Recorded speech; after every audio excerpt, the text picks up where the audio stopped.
이스라엘 자손이 또 여호와의 목전에 악을 행하니라. 이스라엘 자손이 여호와의 목전에 악을 행함으로 여호와께서 모압 왕 에글론을 강성하게 하사 그들을 대적하게 하심에 에글론이 암몬과 아말렉 자손들을 모아가지고 와서 이스라엘을 쳐서 종려나무 성읍을 점령한지라. 이에 이스라엘 자손이 모압 왕 에글론을 18해 동안 섬기니라. 이스라엘 자손이 여호와께 부르짖음에 여호와께서 그들을 위하여 한 구원자를 세우셨으니 그는 곧 베냐민 사람 게라의 아들 왼손잡이 에훗이라.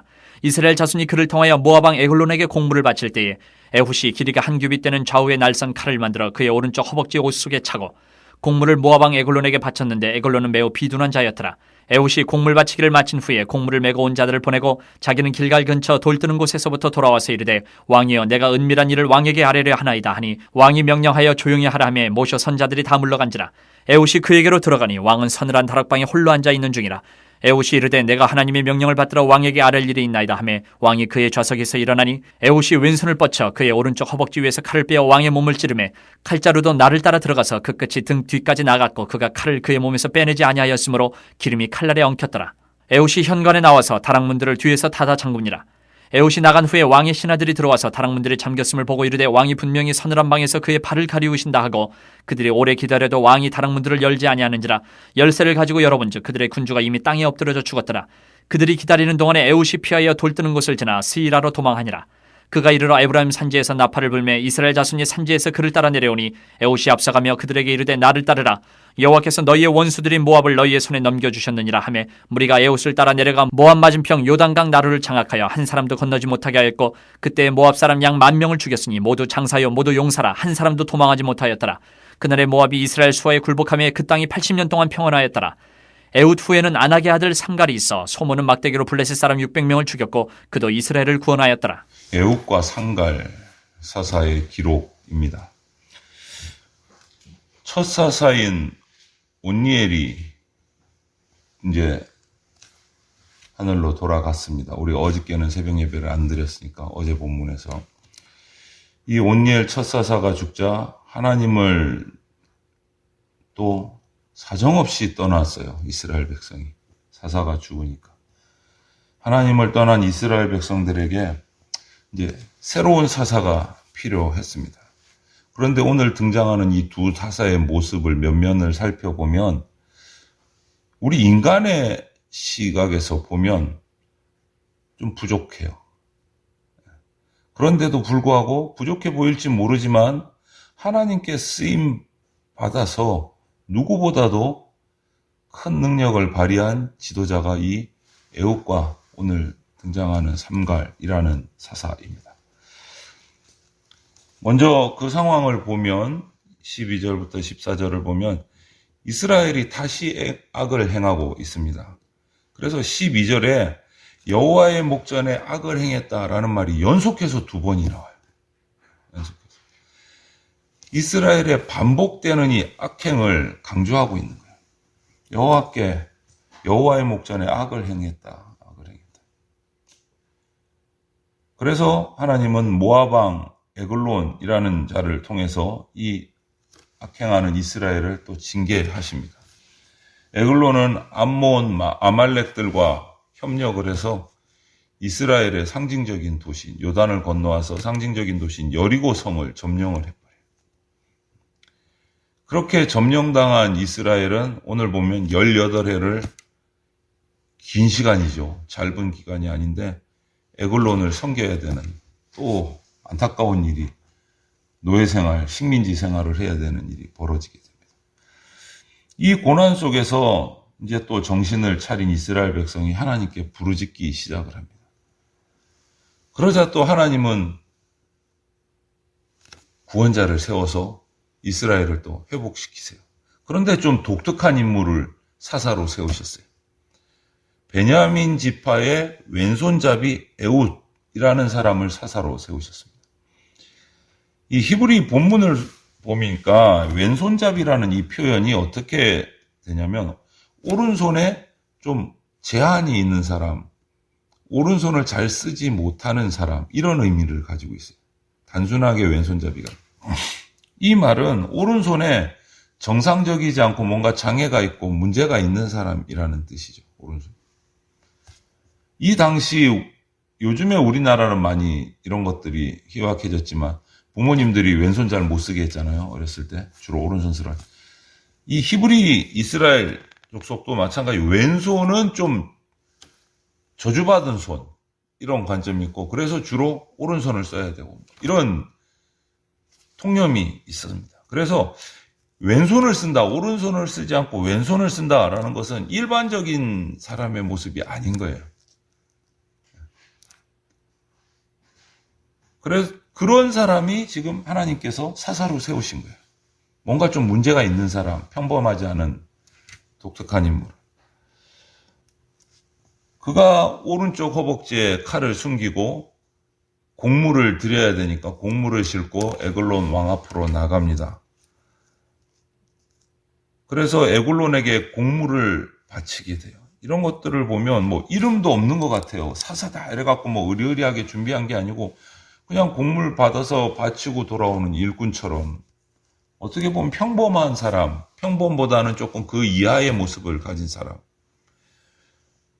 그런데 곡물을 바치고 돌아온 후에 혼자 다시 돌아가서 왕을 대면해서 왕을 암살을 해요. 다락방에서. 그리고 그 다락방 문을 잠그고 도망을 칩니다. 에글론의 부하들은 왕이 용변을 본다고 생각을 하고 한참이나 기다렸다가 그래도 나타나질 않으니까 열쇠를 열고 들어가 보니까 죽어 있는 거예요. 그동안 에훗은 멀리 도망을 칩니다. 그렇게 하나님은 왼손잡이 에훗, 평범하지 않은 인물, 조금 평범 이하의 인물을 들어 쓰셔서 적의 왕을 처단을 하세요. 세상 사람들은 그 당시에 에글론을 크다고 여겼어요. 강대국의 왕이고, 그래서 두려워했고, 그에게 곡물도 바쳐야 했고, 세상은 그랬습니다. 그런데 하나님께서는 어떻게 보면 평범 그 이하, 조금은 초라해 보이고 왼손을 쓴다고 조금 별로 이렇게 좋게 생각하지 않는 그 한 사람을 세워서 이스라엘을 구원하시는 역사에 사용을 하세요. 이렇게 에글론을 성공적으로 처치한 에훗은 이스라엘 사람들에게 알려지고 이스라엘 사람들을 다시 에브라임 산지에서 군사들을 모아서 이제는 모압 본진을 들어가서 전쟁을 해서 모압을 전쟁을 해서 승리를 해요. 10,000명을 죽였다. 모압 군사 10,000명을 죽였다. 이 이스라엘의 전쟁을 보면 에훗의 전쟁을 보면 분명히 하나님의 전쟁인 거예요. 하나님이 함께 하시면 전쟁에서 승리하고 함께하지 않으시면 패배하는 거죠. 에훗은 이 사실을 너무 잘 알고 있었던 것 같아요. 그래서 어떻게 하냐면 28절을 보면 이스라엘 백성을 모아서 전쟁으로 끌고 나가면서 하나님이 모압을 이스라엘 손에 넘겼다. 이렇게 선포하면서 나간다. 하나님께서 이 모압을 우리를 괴롭히고 우리에게 점령해서 우리를 다스리는 그 모압을 하나님께서 우리 손에 넘기셨다. 선포하고 나간다. 자신의 힘과 능력이 아니고 자신은 하찮은 왼손잡이일 뿐이고 하나님이 우리에게 이 전쟁을 넘기셨다. 하나님이 함께 하시면 우리는 강한 용사가 되는 겁니다. 그 사람이 비록 왼손잡이일지라도 그 사람이 비록 평범 이하의 뭔가 부족한 듯 보이는 사람일지라도 하나님이 함께 하시면 용사가 된다. 승리할 수 있다. 이 의미인 거죠. 그리고 마지막 절에 딱 한 절 나오는 삼갈 사사의 이야기. 31절에 블레셋으로부터 이스라엘을 구원한 사사로 등장을 해요. 다른 기록이 뭐 없어요. 그냥 이스라엘 백성을 압제하던 그 이후에 모압에서 벗어났는데 그 다음에 당연히 또 악행을 행했겠죠. 그러니까 블레셋이 쳐들어와서 이스라엘을 괴롭히고 압제를 하는데 그 압제 속에서 삼갈이라는 사사를 세우셔서 소모는 막대기 하나를 가지고 블레셋을 쳐서 또 해방을 시키고 구원을 시킵니다. 당시의 기록을 보니까 고고학 기록을 보니까 이 목자들이 이스라엘 목자들이 쓰는 소모는 막대기 끝에는 조그마한 삽이나 날카로운 뭔가가 달려 있어서 맹수들을 쫓아내는데 사용하는 도구예요. 그냥 단순한 막대기로만 되어 있는 게 아니에요. 그렇다고 해도 맹수 간단한 뭐 늑대나 이런 동물이 아니고 블레셋의 병사 600명을 대적해서 이거 하나 가지고 싸운다? 사실 조금 이거는 평범하지 않은 거죠. 그냥 목자였던 삼갈이 소모는 막대기, 자기가 들고 있던 그 막대기 하나를 가지고 블레셋 군사 600명을 쳐서 무찌르고 이스라엘을 또 구원했다. 하나님의 일을 감당하는 데는 뭔가 멋진 도구가 으리으리한 뭔가가 있어야 되는 게 아니고 하나님의 용사에게는 하나님이 계시면 된다. 하나님이 계시면. 하나님의 능력으로 싸워서 이긴다. 오늘 이 두 사사의 기록을 살피면서 우리는 하나님이 이스라엘의 사사로 세우신 사람은 오른손에 장애가 있는 왼손잡이 에웃이었고 상갈이었어요. 양손을 다 쓸 수 있는 사람도 그 당시에 강국이었던 이 모압의 에그론 왕을 사실 상대한다는 게 쉬운 일이 아니었을 텐데 신체에 장애가 있음에도 불구하고 에웃은 하나님이 사사로 세움받았기 때문에 하나님께서 세움받았기 때문에 자기의 사명에 최선을 다했어요. 사실 어떻게 보면 에웃 왼손잡이가 뭐 적군하고 싸우러 나가는 대장이 된다고 사실 좀 부족해. 뭔가 마음에 안 들 수 있어요. 그것도 그냥 장군으로 나간 게 아니고 모압의 공무를 바치는 그냥 일꾼으로 나가서 전혀 위협적이지 않은 사람이라는 거죠. 그리고 상갈도 마찬가지. 특별한 무기도 아니고 소모는 막대기 그냥 하나 가지고 이스라엘을 구원을 했습니다. 이런 모습을 보면 하나님의 능력, 하나님께 의존하는 사람, 이런 것들이 필요한 거지. 배경을, 자신의 어떤 스펙을, 자신의 가진 무언가 의리의리하는 것을 이런 사람을 택하지 않으신다는 거죠. 하나님은 선택하실 때. 딱 하나, 그냥 하나님의 뜻대로 선택을 하신 거예요. 좀 어려운 말을 쓰면 하나님의 주권적으로 선택하시는 거예요. 하나님의 뜻대로. 사람의 어떤 배경을 보고 선택하시는 게 아니고 하나님의 뜻으로 선택하신다.